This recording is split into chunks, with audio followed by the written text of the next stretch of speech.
দেহের জন্য যেমন তামাক ক্ষতিকর, ধর্মের জন্য তেমন ইসলাম ক্ষতিকর। আজ দেখলাম সমাবেশে কর্মীদের সামনে এক নেতা বক্তব্য দিচ্ছে, এই কথা কিভাবে বলে মানুষের সামনে আমার বুঝে আসে না। অথচ আমার ভাই, ইসলাম ছাড়া দুনিয়াতে যেমন চলা যায় না, এই ইসলাম ছাড়া কবরে টেকা যাবে? আমার ভাই, আমি যদি দেখি আমার জাতি রাজনীতি করতে গিয়ে এমন কথা বলে যে কথার দ্বারা ঈমান ভেঙে যায়, ওই মুহূর্তে জাতিকে শিরিক থেকে ফেরানোর জন্য কোরআন হাদিস থেকে সে কথাগুলো জাতির সামনে তুলে ধরা দরকার আছে না নাই? এই যে নির্বাচন আসছে, জনসভা মিছিল মিটিং শুরু হয়ে গেছে, রাজনীতি করেন, আমাদের কোনো আপত্তি নাই, কিন্তু আল্লাহর ওয়াস্তে শিরিক করবেন না ভাই। কারণ শিরিক করে মারা গেলে ওই যে জনসমাবেশে বক্তৃতা দিচ্ছে নেতা, ওই যে হাজার হাজার কর্মী সেখানে, ওই মুহূর্তেও 2-4 জনের মৃত্যু হওয়ার সম্ভাবনা আছে না নাই? ওই মুহূর্তে যদি শিরকিয়াতের কোনো কথা মাথায় ঢুকে যায় অথবা মুখে উচ্চারিত হয়, একদম মুশরিক অবস্থায় মরে গেলেন, ঈমান শেষ। আমাদের বাংলাদেশের কত নেতা নির্বাচনী জনসভায় দাঁড়ায় বক্তব্য দেয়, বক্তব্য দিতে দিতে এক পর্যায়ে বলে, ভাইরা আমার, আমাদের সাথে থাকবেন, আমরাই আগামীতে ক্ষমতায় যাব, কোনো সমস্যা নাই। তবে বলতে বলতে এক পর্যায়ে বলে ফেলে, সকল ক্ষমতার উৎস জনগণ। এমন কথা বলার মতো নেতা কি ঢাকায় নাই? সকল ক্ষমতার উৎস জনগণ, এমন কথা বলার নেতারা কি ঢাকায় আছে? এমন কথা বিশ্বাস করার মতো কর্মী কি ঢাকায় নাই? অথচ কোরআনের মধ্যে আল্লাহ বললেন, তাবারাকাল্লাযী বিয়াদিহিল মুলক, সুমহান সেই সত্তা যার হাতে সকল ক্ষমতা। তাহলে সকল ক্ষমতা কি জনগণের হাতে না আল্লাহর হাতে? আল্লাহর আয়াতের মধ্যে বললেন, আন্নাল কুওয়াতা লিল্লাহি জামিআ, সমুদায় ক্ষমতার মালিক আমি আল্লাহ, সেন্ট্রাল পাওয়ার হচ্ছে আমার কাছে, আমি আল্লাহ যারে চাই তার ক্ষমতা দেই, আবার যারে চাই না তার ক্ষমতা থেকে নামায়া বর্ডার পার করে দিল্লিও পাঠায় দেই। কে করে? তাহলে মূল ক্ষমতার মালিক কে? তাহলে মাজারে গিয়ে সন্তান চাইলে আল্লাহর ক্ষমতার সাথে যেমন শিরিক করা হয়, যেই নেতা যেই কর্মী রাজনীতি করতে গিয়ে বলবে সকল ক্ষমতার উৎস জনগণ, জনগণের ক্ষমতাকে আল্লাহর কাছে দাঁড় করিয়ে দিয়ে ওই বেটাও কিন্তু শিরিক করে ফেলে। তো কেন আপনি রাজনীতি করতে গিয়ে নিজের ঈমান নষ্ট করবেন? এই রাজনীতি 2 দিন পরে শেষ, এই ক্ষমতা 2 দিন পরে শেষ, এই টাকা পয়সা 2 দিন পরে শেষ, কিন্তু ঈমান আপনার সবচাইতে গুরুত্বপূর্ণ, যেটা মৃত্যুর পরেও থাকবে। এজন্য আল্লাহর ওয়াস্তে রাজনীতি করতে গিয়ে অথবা পয়সা কামাতে গিয়ে দুনিয়ার মোহে পড়ে ঈমান নষ্ট হয় এমন কোনো কথা বলা যাবে? ঈমান নষ্ট হয় এমন কোনো কাজ করা যাবে না। ঈমান নষ্ট করার মতো কথা যেই বলবে, সে যেই দলেরই হোক না কেন, তাকে সতর্ক করার দরকার আমাদের আছে না নাই? আজ দেখলাম সমাবেশে কর্মীদের সামনে এক নেতা বক্তব্য দিচ্ছে যে দেহের জন্য যেমন তামাক ক্ষতিকর, ধর্মের জন্য তেমন ইসলাম ক্ষতিকর। এই কথা কিভাবে বলে মানুষের সামনে আমার বুঝে আসে না।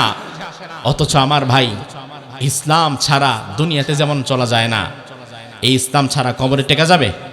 ওই যে আমার আগে মনোহর হোসেন মমিন ভাই কথা বললেন, কবরে ঢোকার পরে তুমি কোন ধর্মের অনুসারী, এমন একটা প্রশ্ন আছে না নাই?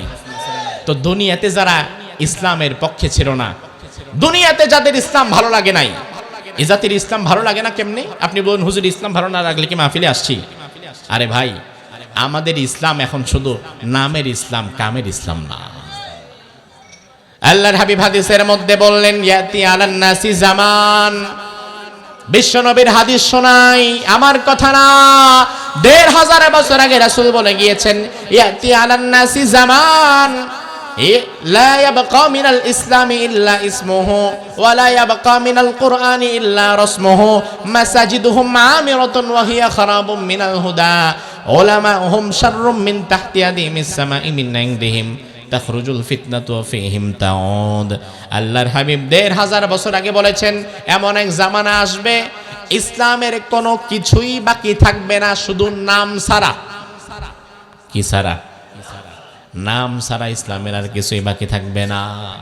এমন জামানা কিন্তু 1000 বছর পরে আসবে না, বর্তমান চলছে। এদেশের মানুষ ইসলামকে এত মহব্বত করে, নাম কি? নাম রফিক। খুশি হয় নাই, এজন্য লাগাই দিছে রফিকুল ইসলাম নাই।